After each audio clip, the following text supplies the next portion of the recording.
గత ప్రభుత్వంలో మాట్లాడినటువంటి మాటలకి ఇప్పుడు ఏం శిక్ష వేయాలి, ఇప్పుడు ఏం చేయాలి అనేది మీరే ఒక్కసారి ఆలోచన చేసి డెసిషన్ తీసుకోమని కోరుతున్నా. ఈ వీడియో చూసిన తర్వాత నేను కాసేపు మాట్లాడిన తర్వాత ఫ్రీడమ్ ఆఫ్ స్పీచ్ అంటే ఫ్రీడమ్ టు అబ్యూస్ కాదు.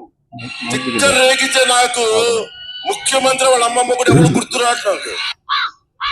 ఒకరిని తిట్టడం ఆడ కాదు మగ కాదు, ఒక్కొక్కరిని కూర్చోబెట్టి నారకి నార వల్లిచ్చి చూపిస్తాం. ఇవ్వడం వంట చేతి వస్తాం, మెడ పిసికి తొక్కి కింద నొక్కేస్తాం. కొడకల్లారా ఆధారాలు లేకుండా ఆరోపణలు చేయడం, చేప నుంచి ఎక్స్ట్రాక్ట్ చేసిన నూనె, పశువు సంబంధించిన కొవ్వు, మందికి సంబంధించిన కొవ్వులు ఇవి ఎక్కువ ఉన్నాయి. మహిళలను టార్గెట్ చేయడం, డైమండ్ రాణి ఆ రోజా కూడా మాట్లాడద్దు. పవన్ కళ్యాణ్ గారు స్వయంగా నన్ను హోటల్లో మెచ్చుకున్నారు. ఇది మా ఈ రోజా ఎపిసోడ్ అయిన తర్వాత ధైర్యంగా ఉండమన్నారు ఆయన. మత విశ్వాసాలను అవమానించడం, అసలు ఇలాంటి గొడవలు పెట్టింది హిందూ నాయకులు తప్ప మిగతా నాయకులు చేయరు. అసలు అలవాటు వాళ్ళకి. ఒక వ్యక్తి గౌరవాన్ని దెబ్బతీయడం.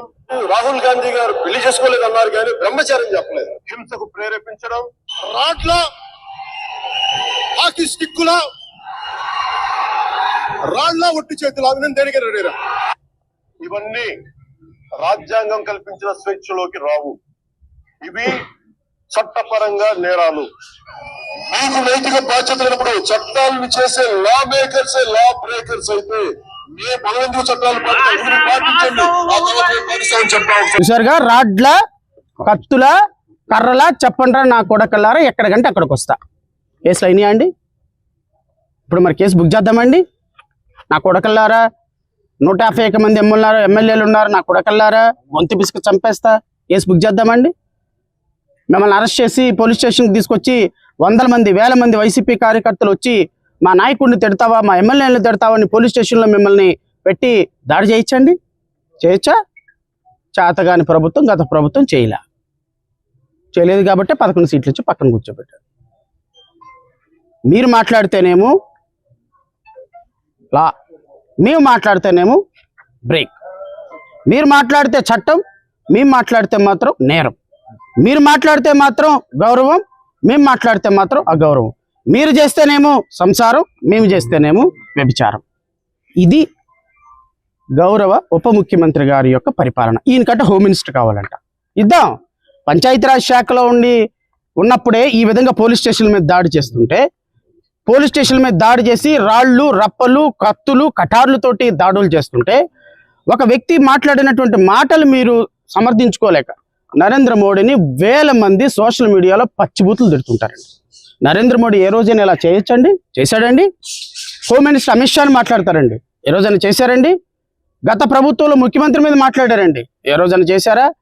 ఒకవేళ ఆయన చేసుంటే ఖండించాం. ఈరోజు మీరు చేస్తున్నారు.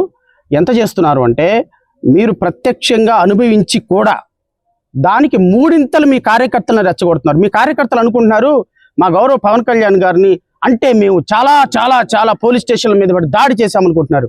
మీరు దాడి చేస్తుంది, మీ కార్యకర్తలను దాడి చేస్తుంది, మీరు సహకరిస్తున్నారు, మాకేదో గొప్ప పేరు వస్తుంది అనుకుంటున్నారు. ఒక్కొక్క కార్యకర్త వేసే రాయి 1,00,000 ఓట్లు మీకు నష్టం కలిగిస్తుంది అని మీరు గుర్తుపెట్టుకోండి. మీ కార్యకర్తలు చేసే ప్రతి స్లోగన్, మీ కార్యకర్తలు వేసే ప్రతి రాయి అది మీ పార్టీని కిందకి సమాధులు ఒక 60 అడుగుల గొయ్యి తీసి ఆ గొయ్యిలో మీ పార్టీని పాతి పెట్టడానికి, ప్రజాస్వామ్యాన్ని పాతి పెట్టినట్టు మీ పార్టీని పాతి పెట్టడానికి మీ కార్యకర్తలు కంకణం కట్టుకున్నారు. పెట్టుకోండి. ఎన్ని కేసులు పెట్టుకుంటారు పెట్టుకోండి. ఈ రోజు కాకపోతే రేపుగా తెల్లుండి ప్రజాస్వామ్యం నిలబడుతుంది. ఖచ్చితంగా ప్రజాస్వామ్యాన్ని రక్షణ కోసం మేమందరం ఉంటాం.